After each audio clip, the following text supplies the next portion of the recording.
this is it's very fair to point out. I think people mistaken Nietzsche's empowerment of the individual with an overall individualistic view, because I think Nietzsche was more concerned with this with species than individual per se. But so he's an interesting mix of both. But I think that fundamentally he was more of a collectivist, and I think he also offered this secular version of God speaking through prophet, and so the prophet is like a tool of God, right? So I think he said that the power force is a biological one. So his great men are special individuals who have powerful evolutionary forces that work through them, but these individuals don't use power, but the power uses them. So the will to power works through them to create something Yeah, powerful. that's very well said. I don't want to criticize Nietzsche, but that's pretty grandiose. I know he was not a fan of democracy, and the Nazis were sort of what we say players of democracy. They used democracy to achieve something anti-democratic. Exactly. But did he offer us an alternative, Nietzsche? Yeah. Uh, well, yes and no. Nietzsche's politics is a hard thing to sort out because he doesn't at any point lay out any sort of systematic political program or even any systematic political principles. He is much more interested in the psychology, right, of social movements and the psychology of individuals who are able to transcend social movements or avoid social movements or create social movements in the first place. And as you say, he's very interested culturally in the genealogy or even more broadly, the history of those cultures that have been able to actually accomplish something in society. So the samurai Japanese, the Romans, right, the Vikings, Germany back in the day when it was great, and so on. And then also because of his more particular interests, those individuals in those cultures who are, head and shoulders above anyone else. The great artists, mostly, particularly the great musicians. So, just as a slightly side point, I think it is extremely important that while Nietzsche does celebrate military conquerors and some scientists and some other cultural figures who clearly are above the herd and much more important. In his first book, The Birth of Tragedy, it is artistic figures and art that he thinks is the most significant cultural vehicle. So the book is The Birth of Tragedy, and he's reflecting on tragedy in literature primarily. But it's also interesting that the subtitle of that book is Out of the Spirit of Music. So, in some way, he thinks music is the most fundamental psychological force, or the most psychologically revelatory, rather, thing that we need to study to try to figure out what's going on in humans individually and psychologically. I think Nietzsche was in generally a lot more deconstructing than constructing. Yeah, I think at some point critique needs to transition into creation. yeah. You know what I mean? I mean, and is it even possible to meaningfully critique something without some foundational principles or values? And I think this goes to postmodernists as well. But offering an alternative, I understand he wants us to think on our own, but you know, just talking about the Übermensch, and this may be my misunderstanding, but the Übermensch and in a non-democratic system, if we have individuals, I mean, democracy ensures that every person has a voice, and it's a society where instead of hierarchy, it reflects collective self-mastery. It seems like he is unaware of also he seems like he's unaware of the industrial revolution as well, but he destructs something, but then he doesn't then he doesn't find an alternative to fill it in. He just leaves the wound open.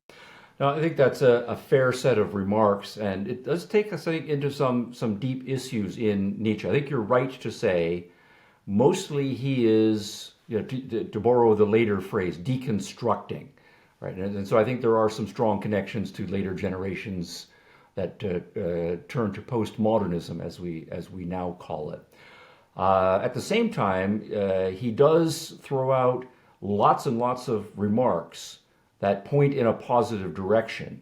But I think at the same time, you're right to say he never gathers all of those remarks and presents systematically what that positive new direction, right, would be. So we know that he's anti-capitalist. He's not interested in the Industrial Revolution. He's not interested, or that he's very much anti-democratic. He's anti-socialist. He's anti-Christian. He's anti-Jew. He's anti all sorts of things. And at various points, he does say, nonetheless, there have been great human beings. Wagner early in his career, Beethoven, the great Greek tragedians, Alexander the Great, Napoleon, and so on.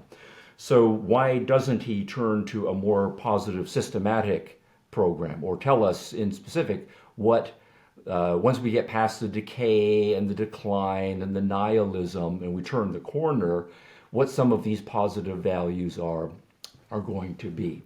Now here I think there is a problem for Nietzsche in one sense, that if he wants to say that really people who are herd followers, sheep-like, are disgusting human beings, and he does use this very normatively charged language all of the time, right? To be a sheep instead of being a wolf, right? Or to be a rabbit who's always scared all of the time instead of being an eagle or a lion, right, and so forth.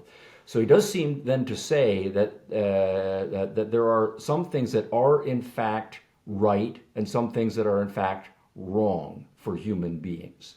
That human beings who are strong, who are powerful, who have self-mastery, who don't give in to the herd way of thinking about it, those people are the better people, and they are the hope for the species, as you put it. So he wants there to be Übermenschen, right, who will then elevate the species to a new and stronger point. So in that case, he does seem to say that there is an objective, and this is the philosophically charged term, an objective distinction between strong and weak.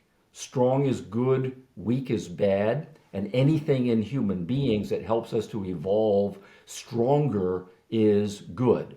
And then so the right kind of psychology, the right kind of social institutions that enable that are going to be the good.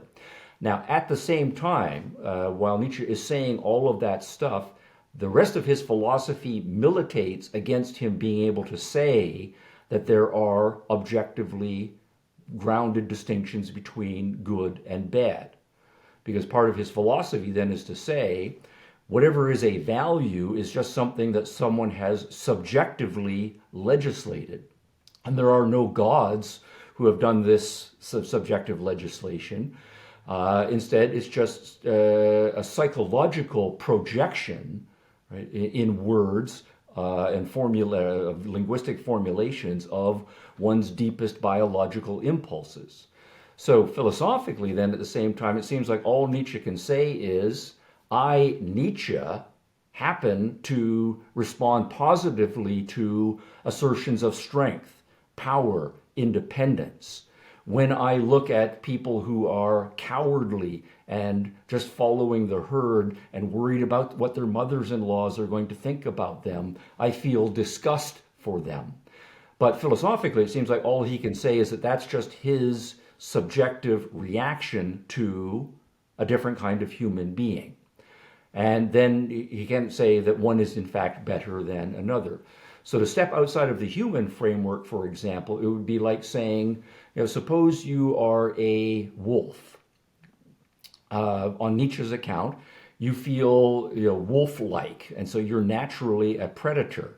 But when you look at rabbits and when you look at sheep, you see food.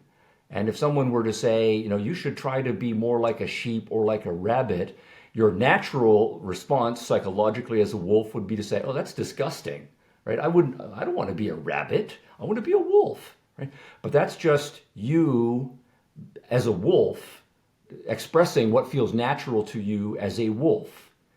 By contrast, if you had, say, been born a sheep, right, then naturally you would feel like a sheep. And the idea of just wandering off and going climbing mountains and or whatever and seeing what's out there in the world and saying, I want to be the king sheep and conquer other herds of sheep, that would not come naturally to you.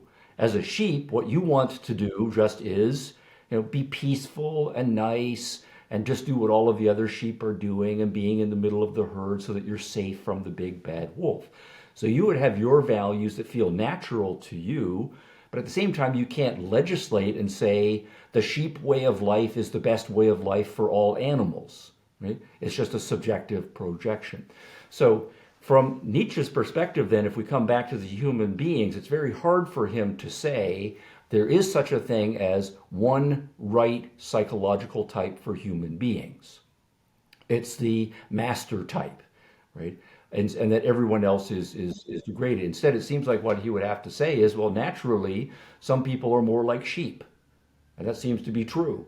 Right? Some people just want to go along with the herd. They're not particularly ambitious. And some people are, of course, crackling with purpose and very vital and very independent minded and like to assert themselves over. But that's just the way they are. And we can't really say that one kind of human being is better than the other. So I think then Nietzsche, in his heart of hearts, would like to say that the master type, right, that's going to evolve into Übermensch and lead the human beings on, that's the right way for human beings to live. He would like to, but at the same time, philosophically, he does not have the underlying metaphysics or epistemology to be able to ground that. It seems like all he can do is say that's a subjective projection for me. I, Nietzsche, happen to respond to that particular type of person. There's one other thing, again, your question is very rich. I would like to say that I think as part of Nietzsche's official philosophy, though, he cannot go too far down the road of legislating what a healthy psychology, a healthy morality looks like and what's going to come out of that. So, he might then say that someone like Zarathustra, the Zarathustra character, who's his replacement prophet, if we use the language of prophet, that something special is working through Zarathustra, and that Zarathustra is pointing us in a certain direction, that perhaps we should follow Zarathustra or channel our own inner Zarathustra to become more like him. That Nietzsche sees himself almost as a pre-prophet. I'm pointing toward the kinds of people who are going to be the Zarathustras, and maybe I'm not even Zarathustra myself.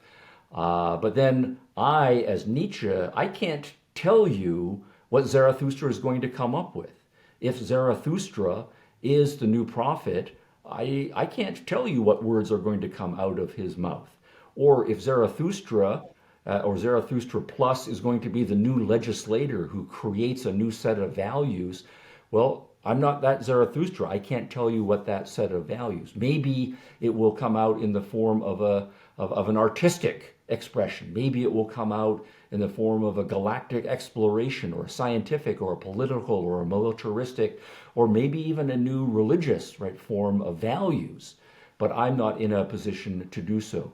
Epistemologically, I, Nietzsche, do not have the standing to legislate for the future Zarathustras what those new value sets are going to be. So in that sense, the world has to remain open-ended to whatever the Zarathustras and the future prophets come out with. Just reading Nietzsche, I'm thinking, man, this man was walking on thin ice. As far as his interpretations go, just his separation of masters and slaves is just asking for is asking for disaster. Nietzsche is like he placed a bomb and then he ran away, just looking at it. And Well, also yes. the blonde beast, and as if that was not enough, he said a Germanic blonde beast. At one point, yeah. The other possibility is that Nietzsche wants that interpretation. And that he does at various points say, if we were to take the mass of mankind, huge numbers of people, and sacrifice them and do horrible things to them, if out of that came the Zarathustra's and the Übermenschen, that would be worth it. Right? So we do have these scattered phrases, and that's not setting up for a misinterpretation, that's setting up for a legitimate interpretation. Okay. And he also said at some point that as a teacher, you have to be open to be either a blessing to humankind or a disaster. So he did know there was a bit of a risk, right?